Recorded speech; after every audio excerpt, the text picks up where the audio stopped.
안녕하세요. 쉐마 노트입니다. 오늘은 갈라디아서 3장 1절에서 5절까지의 말씀을 통해 율법의 행위로냐 아니면 믿음으로냐 라는 주제로 함께 교제하길 원합니다. 이 부분의 말씀을 이해하기 위해 먼저는 갈라디아서가 쓰여진 배경을 알아야 합니다. 사도 바울은 첫 번째 전도 여행 때 갈라디아 지역을 방문해서 오직 예수 그리스도를 믿음으로 구원을 얻는다는 은혜의 복음을 전파했고, 그 결과 갈라디아 여러 지역에 교회들이 세워지게 되었습니다.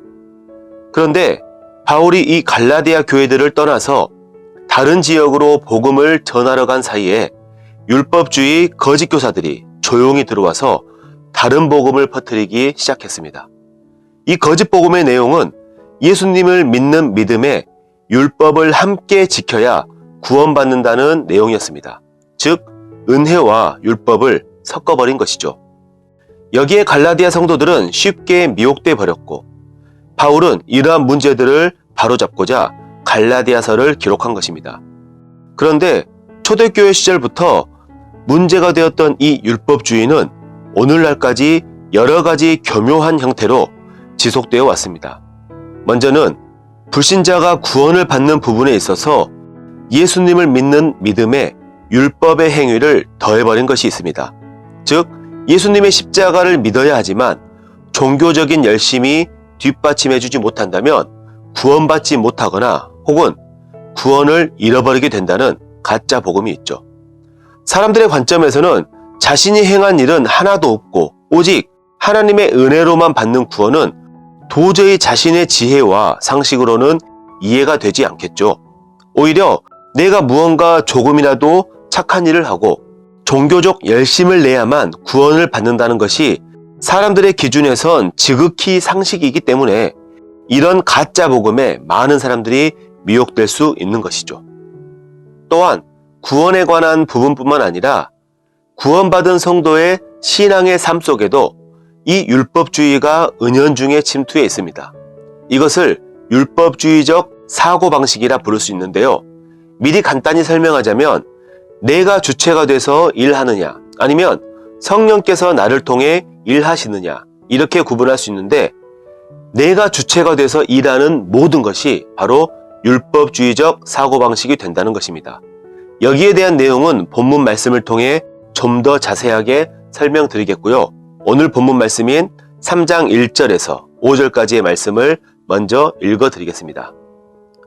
어리석도다 갈라디아 사람들아, 예수 그리스도께서 십자가에 못 박히신 것이 너희 눈앞에 밝히 보이거늘 누가 너희를 꾀더냐? 내가 너희에게서 다만 이것을 알려하노니 너희가 성령을 받은 것이 율법의 행위로냐 혹은 듣고 믿음으로냐? 너희가 이같이 어리석으냐? 성령으로 시작하였다가 이제는 육체로 마치겠느냐? 너희가 이같이 많은 괴로움을 헛되이 받았느냐? 과연 헛되냐? 너희에게 성령을 주시고 너희 가운데서 능력을 행하시는 이의 일이 율법의 행위에서냐 혹은 듣고 믿음에서냐? 사도 바울은 갈라디아 성도들의 어리석음을 강하게 책망하고 있습니다. 율법의 저주로부터 사람들을 해방시키기 위해 예수님께서는 십자가에 못 박혀 피 흘려 돌아가심으로 율법의 저주를 대신 받아주셨습니다. 이 사실을 믿음으로 구원받은 사람은 율법과 그 저주로부터 완전하고도 영원한 해방이 이루어졌습니다. 그런데 다시금 그 율법의 저주 아래로 돌아간다는 것은 예수님의 십자가를 멸시하는 것이고 예수님의 피 흘려 죽으심을 헛된 것으로 만드는 것입니다. 이것이 바로 갈라디아 성도들의 어리석음이었죠. 그렇기 때문에 바울은 2절에서 너희가 구원받았을 당시에 성령께서 임하심이 율법의 행위를 통해서냐 아니면 듣고 믿음을 통해서냐고 질문합니다. 갈라디아 성도들은 물론이고 우리 또한 당연히 하나님의 말씀을 듣고 믿음으로 성령을 받았죠. 그 어느 누구도 율법을 지킴으로 성령을 받지 못하는 것입니다. 과거에 제가 한 아주머니와 교제를 나눴던 경험을 잠깐 말씀드리겠습니다. 그 아주머니는 예수님의 십자가의 속죄를 믿는데도 구원에 대한 확신이 없다는 것이 고민이었습니다. 그래서 자신이 다니는 교회에서 열심히 봉사도 하고 찬양할 때 죽어라 박수치면서 소리 지르고 나면 구원에 대한 확신이 들 줄 알았는데 갈수록 구원의 확신보다는 좌절과 회의감만 깊어졌다는 사연을 들었습니다. 이 아주머니는 전형적인 율법 아래에서 종교 생활에 찌들어 있었던 분이셨죠. 그때 하나님께서 저에게 갈라디아서 3장 2절에 이 말씀이 생각나게 해주셔서 그 아주머니에게 이 말씀을 들려드리면서 사람이 구원받는 것이 십자가의 복음을 듣고 믿는 것인가요? 아니면 여기에 율법의 행위를 더해서인가요? 성경이 무엇을 말씀하고 있는가요? 이렇게 말씀드렸을 때 아주머니의 얼굴이 밝아지면서 이 문제가 해결되었다고 기뻐하셨던 기억이 있습니다. 로마서 4장 3절에서도 성경이 무엇을 말하느냐? 아브라함이 하나님을 믿음에 그것이 그에게 의로 여겨진 바 되었느니라고 말씀하셨습니다. 우리는 모두 오직 믿음으로 의롭게 되어 성령을 받은 사람들이죠. 그리고 이와 동일한 원리를 4절에서도 반복해 말씀하시면서 이번에는 구원받은 성도 안에 있는 성령의 능력이 율법의 행위를 통해서 나오느냐 아니면 하나님의 말씀을 믿음에서 나오느냐는 질문으로 이어가고 있습니다. 여기서 말하는 율법의 행위란 성령이 아닌 내가 주체가 돼서 하는 모든 것을 말합니다. 내 스스로 어떤 선해 보이는 규범이나 형식을 정해놓고 그것을 지켜 행함으로 거룩하고 경건한 삶을 살려고 하거나 심지어 성경 말씀에 근거한다 해도 그 주체가 내가 돼서 지키려 하는 것도 율법의 행위가 될 수 있습니다. 네 자신의 재능과 능력을 의지해서 행하는 모든 일, 그리고 하나님의 영광이 아닌 사람의 영광을 위해 하는 모든 일은 전부 다 율법의 행위가 되는 것이고 종교적 열심이 될 수 있는 것입니다. 네 자신의 재능과 능력을 신뢰함으로 교만해지고 나보다 연약한 성도들을 판단하게 되고 그러는 중에 나를 인정해주지 않으면 시기와 다툼이 생기게 되고 하나님의 말씀을 많이 알고 있다고는 하지만 그 말씀으로 나의 지식만을 자랑하면서 다른 성도들을 정죄하고 판단하게 된다면 그것이 곧 율법주의적 사고방식이 되는 것입니다. 이러한 성도들의 삶에서는 결코 성령님께서 능력으로 역사하실 수가 없는 것이죠. 왜냐하면 나의 육신과 성령은 결코 함께 일할 수 없기 때문입니다.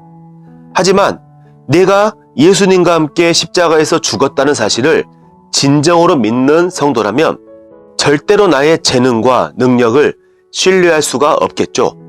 내가 죽었다는 사실을 믿고 있기 때문에 자연스럽게 겸손해지게 되고 나보다 연약한 성도들을 오히려 섬기고 세워주게 될 것입니다.